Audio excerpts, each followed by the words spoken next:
السلام علیکم دوستو، بصرہ میں ایک رئیس تھا۔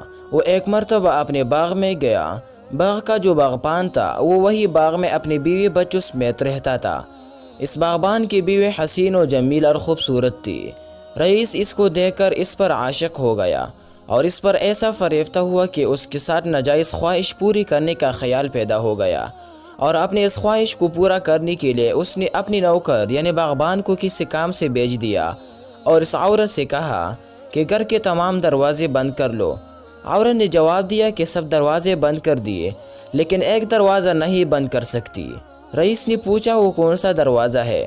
باغبان کی بیوی نے دوستو جواب دیا، دری کے درمیان ما و خداوندست، یعنی جو دروازہ ہمارے اور خدا کے درمیان ہے، میں اس کو کسی طرح بند نہیں کر سکتی۔